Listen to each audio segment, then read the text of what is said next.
Hey, it's Vejano, aka King Cosmic, and you're now rocking with the Underground Alley. Hey.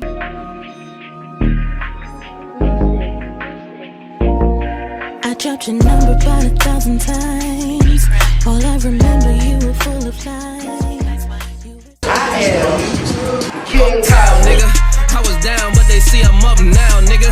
Head high, cause I'm holding up my crown, nigga. Never told, even through the ups and downs, nigga. Now no hip hop, right? It's like the number one music in the world right now. Everybody likes to make this music business seem like it's so cutthroat, like it's so calm with each other. Hey guys, this is Bliss Alley, and you're now rocking with Underground Alley. And I know I say I have a special guest, but this is really a special guest. We got Vejano, aka King Cosmic, in the building. Yes, sir. How you doing? I am wonderful, phenomenal, and blessed. You have no idea how happy I am to have you here. Man, you don't have no idea how I am. How you doing? Everything's good? Everything is well. I hear that you celebrated your birthday. Yes, I'm officially 28. 28 years old. Going on 19. Going on 19 again, man. Right? Where did you get the name Vejano, aka King Cosmic, from? Well, Vejano's my birth name. That was my parents' idea. We're not gonna touch that one. But King Cosmic has been my rap name for the better half of 14, 15 years. Oh wow. I started rapping, and I was like, yeah. He's like, yeah, but I really like. You're doing rhyme schemes and stuff. He's like, I do the 1 with the 2 over here, and then the 3 with the 4 over here, and then bounce at this. I'm like, oh. And so then my friend Troy came back over, and then we started writing basic raps. It's like, oh, this is fun. And then so we started rapping, and like, obviously it was trash, but it was fun. Like, it was really fun. And 5th grade, we just kept rapping. We made this rap group, wrote raps and stuff. And then I went to middle school, and so I didn't rap like that anymore. Instead, I found like I got the bug, like I got the rap bug. So like at random points in my life, from then straight into high school, I wouldn't want to rap. I feel whack, like I feel really trash. And all one day, I'd just be sitting there. It just came and to then you. a flow just hit me, and I'm just stuck rapping. I'm stuck, like I'm literally stuck, like I can't not do anything else but rap. Yeah. I'm just like, oh, and everybody start hearing me like, yo, you're nice. And I'm like, no, I'm not nice. But bro, I'm hearing you spit, you're nice. I'm like, no, I'm not. I'm just rapping. Yeah. And then it go away, and I won't rap no more. And then for like a month later, like for a month, I'm stuck rapping. And I'm just rapping to every cipher I'm spitting, and it just, it would just happen and go. And but every time I come back, everybody be like, yo, you need to spit. Like, but I'm like, nah, it's not. And plus, again, my mom is a very proper person. Like, she loves the Queen's English. She sings all styles of music, but her favorite is like opera and classical. Like, she has again, classically trained voice. So me coming home and saying I was about to be a rapper was not about to be okay? She be like, rap who? You better rap in them books. Rap. Don't go rap around your behind. That's what's going to happen. Yeah, knowledge, resources, and connections. That's the 3 keys to any success. And I'm going to drop that right here. Yes. I'm going to leave that, because if you don't learn anything else, knowledge, resources, and connections, you have all 3, you can make anything happen. Yes. You hear that, Alley Gang? And if you don't have all 3 of them, use one to get the other 2. Leverage is key. Key. I literally said about music business, this says everything you need to know, so I'm gonna take it. Yep. And so I took it, and I started studying, and I applied all the business stuff I was learning at the time to that. And this guy saw me reading it, and he's like, yo, I'm an artist. I wanna manage, like, I need a manager, like, can you help me? And I was like, why not? I mean, I guess, why not? Like, I got far enough in the book to learn some things. Let's try some stuff. But, first thing, our chemistry wasn't like on point. So I was like, you know, I'll take this in another direction. But it was interesting to me. Yeah. And so I approached this artist I knew since high school, and I connected with him. I was like, yo, I'm doing this business management, this music management. Yeah. Let's work. And he was like, yo, let's do it.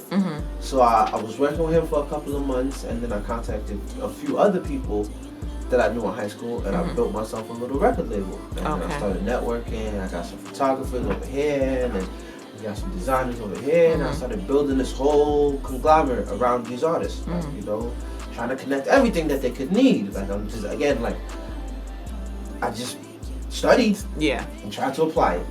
And so I started having like different artists come on, and at a certain point I just was more enthralled with building the business around it.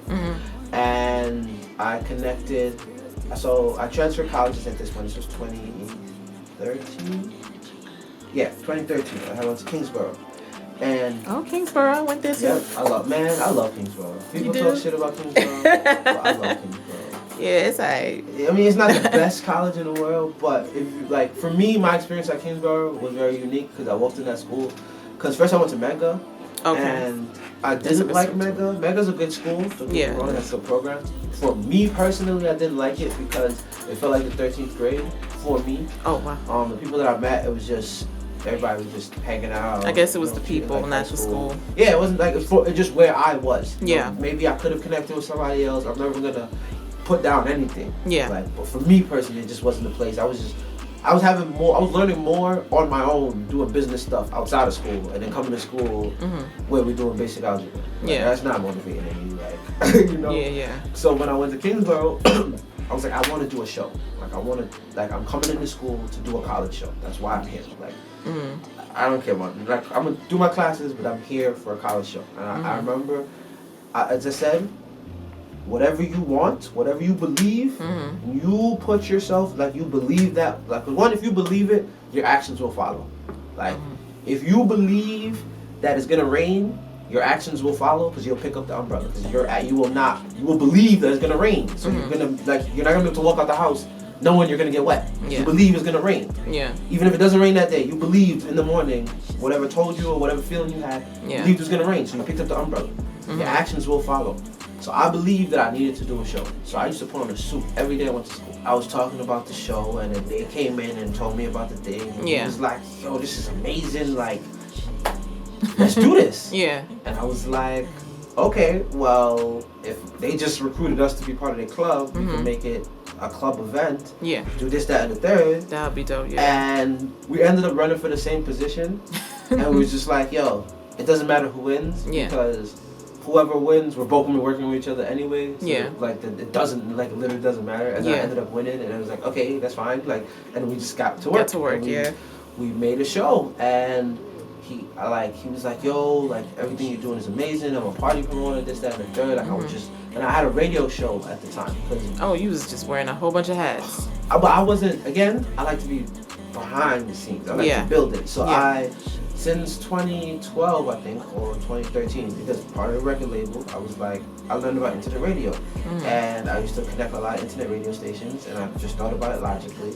You need somewhere to spin your music. If you have a radio show, you can spin your music all the time. There's something called royalties. If you spin your radio show on your song, you get royalties. You just paid yourself for free. Like, you literally just paid yourself. So I created this radio show that my friend Oliver was hosting, and Candy Marie, R.I.P. to Oliver, we'll get to that in a second.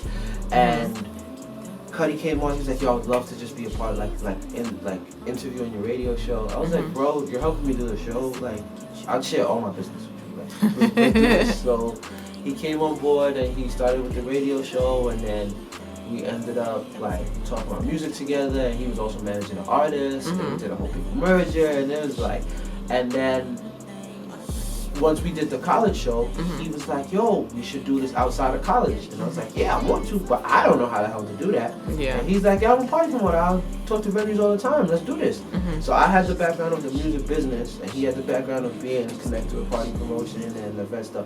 That's how we started the Undergroundconcertseries. We started at Past Prom Tree. I'll never forget. Our first ever show. And once I did it, because the idea was, we need shows, like, and the one thing I learned through my whole journey is, if you need something and you can't find it, do it yourself. Find a way to do it yourself. And again, knowledge connections, resources. So just to pull it back, I knew my knowledge of the music business because I found that book. Yeah. And then I used those to make connections to build a whole record label. And then I connected with Cuddy and used his resources as a promoter to start the Underground Concert Series. Like, it made working with artists so much easier because then I wasn't running into the problem that I always ran into was, as a label, people want to send you music, but you don't know how serious they are. You don't know where they are in their development. Yeah. You just get a snapshot of where they are. Like, Yeah. I have this song, or I have this mixtape, or that doesn't tell you how many shows they've done, or how many fans they have, or anything about them. But a show tells me exactly what you do, because how many people want to see you will be there. Yeah. And that's the end of that. Like, that tells and you coming on stage tells, like, hearing you perform tells me a lot about you as an artist. Like, tells me how ready you are, tells me where you are, and it tells me what I could do with you, seeing you live in person. And so it evolved my business even further, because then I was like, I would love to work with performing artists first, because then that makes my job a lot easier of identifying where you are without wasting my time. Yeah. Because so many people will come to me like, yo, I want to be a rapper. But it's like, you haven't even recorded the first song. I don't even know if you know breath work. I'm not going to waste time in the studio with you. I've done all of that. Yeah. But you get on my stage, I know exactly where you are. So who were your favorite MCs to listen to growing up? Growing up. All right. So my favorite MCs growing up, I would say it started with 50 Cent and Jay-Z. Graduated to people like Eminem, T.I., Young Jeezy. There's always those pop rappers that would pop up and stuff. Yeah. Lil Wayne. Me and my best friend used to fight about Lil Wayne because he's a Lil Wayne fan. Yeah, okay. And every artist I would bring up against Lil Wayne, like I'm a T.I. versus Lil Wayne fan. Yeah. And I was a Joel Santana fan, so Oh, Joel versus Dipset. Lil Wayne. And then obviously the Jay-Z Lil Wayne beef that happened. It wasn't really beef, but yeah. And then, funny enough, like I freestyle most like Lil Wayne, so Okay. Lil Wayne Yeah. like, one of my favorites. And then as I started growing, I went back in time and found Big L. Okay. He's like one of my top 5 DOAs. Okay. The things that he did with me, but the lyrics were so funny. Yeah. Big L. Obviously Biggie and Tupac, but at the time I found them, they were like pop rap for me, so I didn't really get into them as much.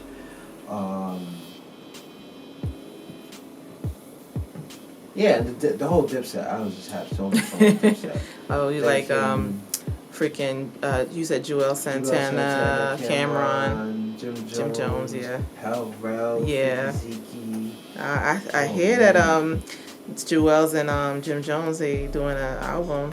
Yeah, but or doing something together. Something or Joel's together. is coming out with an album, and I guess Jim is gonna be on there. Joel's just, I mean, he's still locked up too, I think.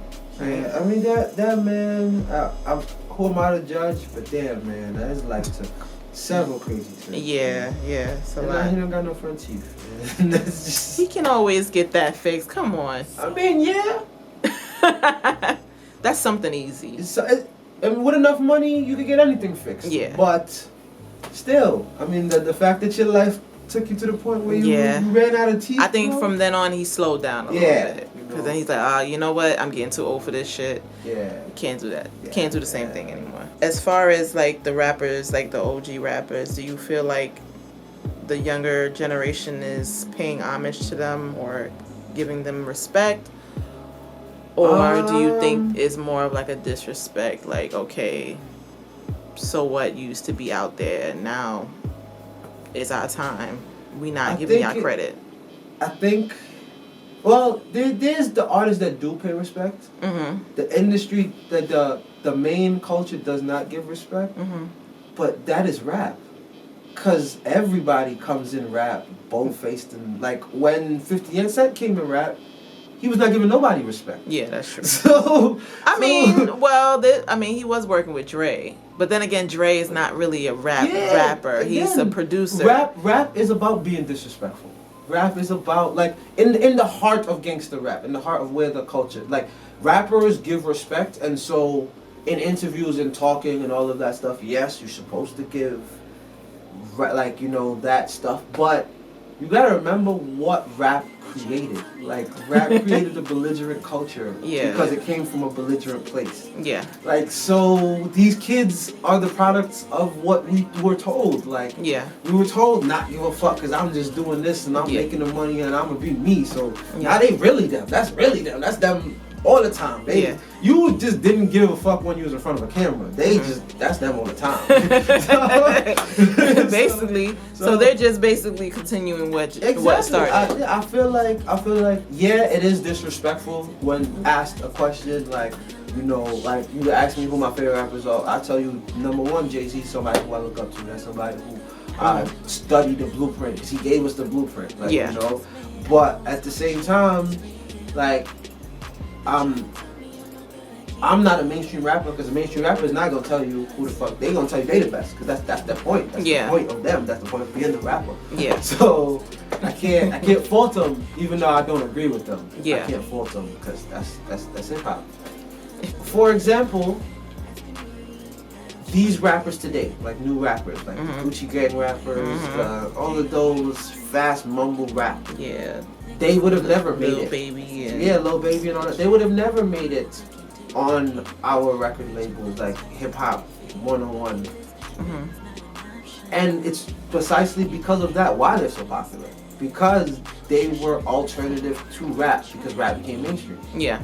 And so hip hop is about the alternative. Like, that's what it's about. Like a rap battle is so exciting is because it's two opposing people against each other, putting all of their creative skills together. Like, rap beefs are the most fun things to watch because there's no rules. There's no rules. They just coming out saying shit, and it's like that's what hip hop is for. And so these kids, we didn't let them come onto our stages. We didn't let them into hip hop, and so they took hip hop culture and moved with it. Yeah. And now people sitting complaining and da when. Is either you're gonna get down where the hip hop culture is, you're gonna collaborate with them, you're gonna work with them, you're gonna give them the space that they need, or they're gonna go take the money and go somewhere else. Yeah. So if you weren't doing music, what would you be doing? If I wasn't doing music,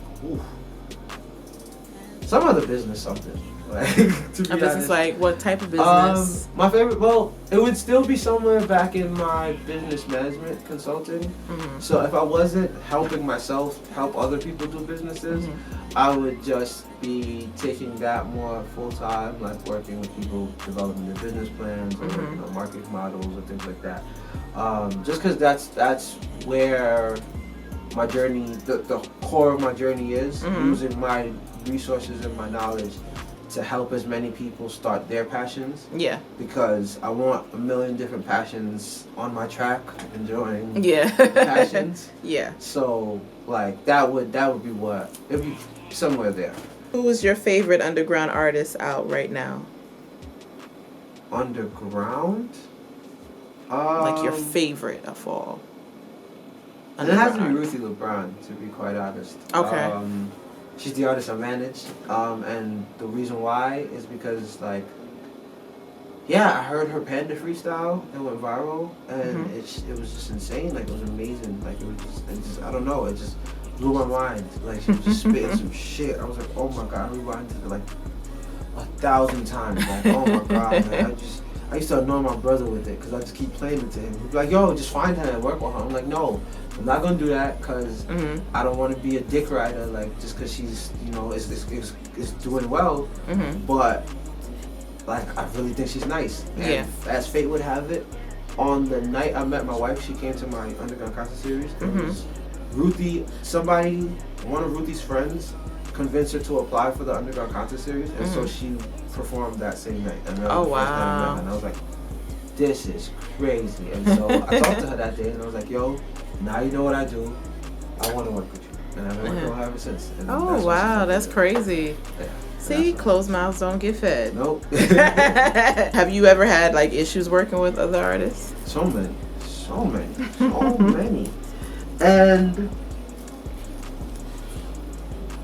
I hope people watch this, and I hope people make it to this point in the video, because I want them to understand that there's 3 parts of this thing of music.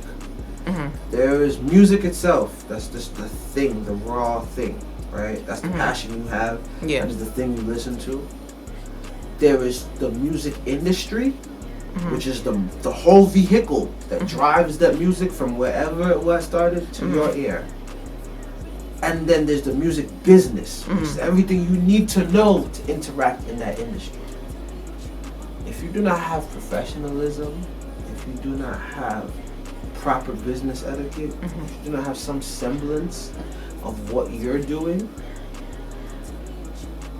hire somebody that does right away. If you want to make any success, and if you want to stop wasting your money. Or B, learn it yourself. And actually take the time to learn about the business. Again, I started this because I found a book that said literally everything you need to know about the music business. And you know what I did? I read it. I didn't bullshit it. I read it. Yes, pick up a book and read. I read it. And I read it, and I read it, I gave it to somebody, and I was like, to borrow, and they never gave it back to me. And then life would have it again, that I found the same book again. On a step again. Yep. And so I have that book in my house as a reference to pick up at any point. Okay, well, you need to bring that book over here so I could read that again. Definitely. You know what? Pass that along. At some point, I'm going to do a giveaway of that book. Okay. Yeah. All right. A giveaway. Yeah. That is dope. We're going to talk about that. Yes, definitely will. That book, definitely will. Somebody got to read that book. Again, everything you need to know about the music business. So learn the business. Learn it. Knowledge is power. And I feel like if a lot of artists are knowledgeable about the music business, then they would be more alert of what they're getting themselves into and like how to move. The first thing I read in the book, right, blew my mind because everybody just kept now we live in the era of the Soundcloud and the internet being a phase. But when I found the book when it was the time, everybody just wanted to get signed. I need to get signed, and I read in the book what a music contract is and what signing is, and and what to look out for. What they give you is an advance. It's not your money. Like, it's a loan. It's the same way that you get a business loan or a college loan. It's a loan. Yep. They give you this money as an advance to get the product, which is the album or project that you are working on. And they expect all of that money back. And the trick is... With interest. And the trick is... 100% of your sales doesn't go to paying back that loan. Just because your album sold 1 million copies doesn't mean that $1 million went back just to pay. They paid all their people first and then took their percentage and then showed you your percentage and then deducted their money from your percentage, bro. A piece of the pie, and then you had to pay them back with the piece of the pie. Oh, wow. That's the real business behind the contract.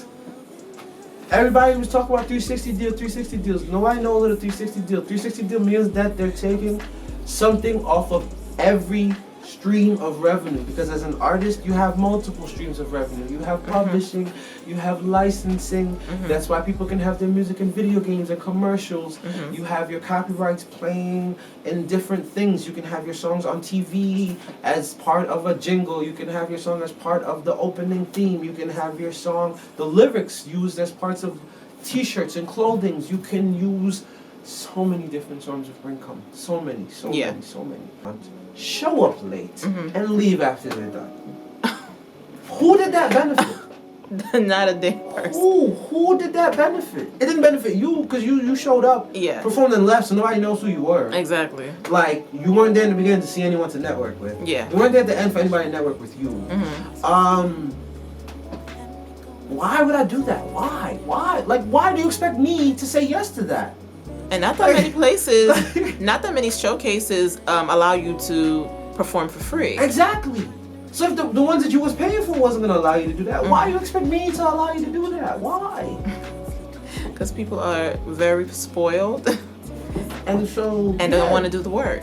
They are difficult artists. They're very difficult artists. Yeah. but I realized, as I said, I am the value. My network is the value. Yeah. The work that I've put in to get this far is the value. And so I just stopped wasting my time with people that's gonna waste my time. Yeah. Like, I build my shows so that you have to sell a ticket to get in my show. So if you don't want to sell tickets, then we have nothing to talk about, you know? Like, Yeah. You're not, go do something else. Yeah. If you were to perform anywhere, like if you decided, okay, I want to go and perform again, where would you want to perform and why? At the Rolling Loud Music Festival in Miami. Why? And I wouldn't even want to perform, like, do just my set. I would want to host the stage. Okay, and so you want to host and then be the first performer? Because I want to freestyle through the whole show. Like, I'd give them a million. Yo, Rolling Loud, if you see this, one day, let me run one of your stages. It'd be the best thing for that whole... I'd have that place jumping all afternoon. All afternoon. Guaranteed. All right, you hear that? Because it would be Rolling Loud because they just have that energy. Like, so Rolling Loud... people should look up Rolling Loud because it's now the biggest hip hop festival in the world. They have Rolling Loud New York, Rolling Loud. They started in Miami. This is their 6th year. I'm over here acting like Rolling Loud paid me for this. They have Rolling Loud Bay Area, Rolling Loud LA, Rolling Loud Miami. They're doing Rolling Loud. Rolling Loud New York. They're doing Rolling Loud New York this year for the first time. They're doing Rolling Loud Europe. It's like they just a huge music festival. 2 days usually, but in Miami it's 3 days of just 12 to 12 music. Just 3 stages, 4 stage music, and just they put on some of the biggest headliners, and it's just like last year it was 80,000 people there. Damn. It's just like they have a brilliant marketing of finding where the hot music is coming from. They just always have their people's ear to the streets and find out who has a fan base. That's crazy, though. Keep building and building. And they had Travis Scott when he just started, and now Travis Scott is Travis Scott. Travis Scott, yeah. And so I went to Miami, and I seen this man make 80,000 people jump and shake the whole planet.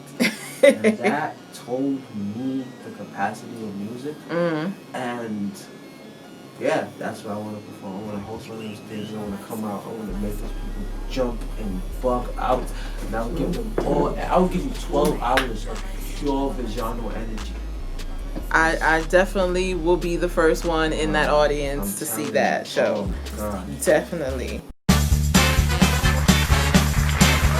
So we're gonna play a game. Ooh. All right, trivia game called Alley Trivia. Okay. All right, so I'm gonna ask you a couple questions, and you have to give me the answer. All right. Okay. The deluxe edition of 30 Seconds to Mars album, This Is War, featured the track Hurricane 2.0, a version of the Hurricane track with input from which rapper? Jay-Z. Is that your final answer? He wears many hats. Kanye West. Is that your final answer? That's my final answer. You are correct. Kanye West, yep. What record label did Hobson sign with before he created Funk Volume with Dame Ritter? Hobson. Ooh, I actually like Hobson. I can't remember what that was. It Epic Records? I'm gonna give you a hint. They did a movie about one of the people that were on this. Actually, a couple of people that were on this. Yeah.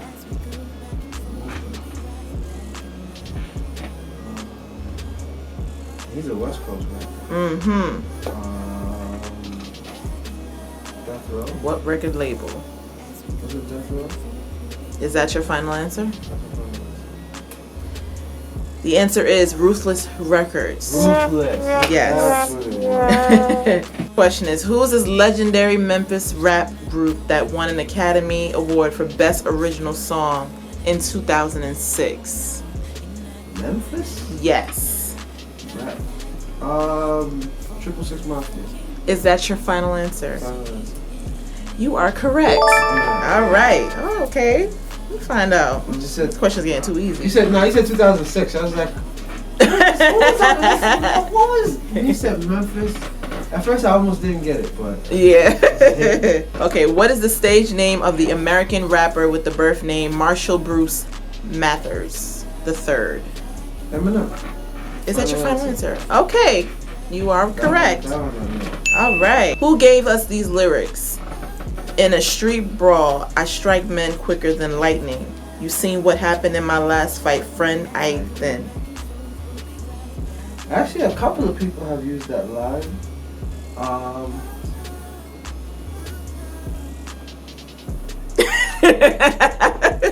Because I've heard T.I. use that.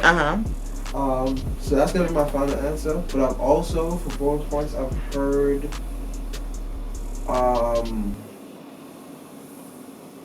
at least 2 other rappers say that line. T.I. is my final answer. Who are the other rappers? Can't think of them off the top of my head. Is that your final answer? That's my final answer. The answer is Big L. Big L! Oh, man. Yep, Big L is the correct answer. Song MVP album Lifestyles Over the Poor Dangerous. Yes. Wow.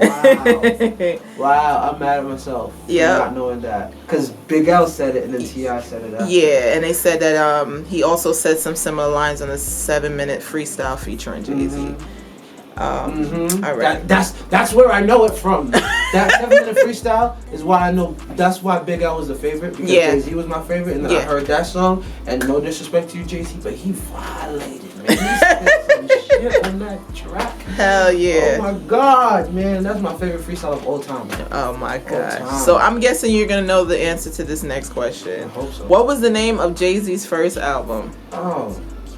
Without a reasonable doubt. A reasonable doubt. Okay, all right. You are correct. And when was it released? 1996. Okay. Oh, excuse me. Okay. One bonus points. One of the reasons why I love my wife so much is because when I met her, she was already a Jay-Z fan, and then when I got to the house, Reasonable Doubt was on vinyl. Oh shit! I was like, it was meant to be. Exactly. It was meant to be. All right, so this is gonna be the last question. This rapper was born O'Shea Jackson and has moved on from his days in NWA to star in movies such as Barbershop 2002 and Are We There Yet 2005. What is his stage name? So he follows in the frozen water category. Like there was Ice-T, but he is Ice Cube. I don't know if there was any Ice Tray. Oh no, there's a whole Ice Trader gang now. So yeah, that whole frozen water category. Okay. Ice Cube, final answer. All right, you are correct. Yay! Thank you so much for playing. Thank you for having me. Ali Trivia, you did pretty good. You only got one wrong. No, 2. The damn Big L question. It was Big L, and then it was no. That was the only one you got wrong. Wow. So I could have got. You could have got that. This is funny. If my mom heard this, she would have been mad because she knows my potential and she knows I could have got them all right. Ooh, so you would have been hearing her mouth. Yep, I would have heard her mouth. Yes. Where can people network with you with the Underground Concert Series? And all right. So I'll make it very simple. On everything, it's Underground Concert Series. If you have a question, you can email undergroundconcertseries at gmail.com. You can go to Underground Concert Series on Instagram. Yeah. You can see videos of our performances, our favorite shows. You can see some of the artists that we work with on the regular, like Gunna and Ace Card and Ruthie LeBron and all of the other members of the Underground Concert Series upper class. And you can sign up yourself by clicking the link in our bio, and it'll take you to our website, and it'll show you videos, it'll show you the form to sign up. You'll be able to read about it and sign up and get with us. If you are a business that wants to connect with me for business consulting, for business partnerships, strategic partnerships, event planning, producing, launching your business, marketing, accounting, whatever you need, contact me at Vejano Alexander, all one word, Jano Alexander, all one word, at gmail.com. You can find me on Instagram at VE_JANO. Real simple. It's just me. Alright. So yeah, that's where you can find me at. Contact me for all things possible. Anything that if you have a question, hit me up. I'm free to answer questions, for advice. If you want to do business, just don't tell me nothing crazy, because I will embarrass you or just ignore you. That's all the best. All right. That's basically all you have to do. And there you go. Thank you so much, Vejano, for coming to the Underground. Definitely will. From one underground to the other. Exactly. Yes. That's why we got to stick together. Exactly. For real. So we're gonna stay tuned for upcoming. Yep, just look out for stuff. Flyers. We got a lot of events planned this year. Yes. A lot of events planned this year. Yes. So if you guys are interested in being a part of it, attending, having fun. And he's one of the hardest people that I know in the business that's really contributing to the arts right now. So you better definitely let's keep work with this dude, okay? All right, thank you so much for watching Underground Alley. Until next time, peace out. Peace and love. Ain't nobody with me looking in no dummy.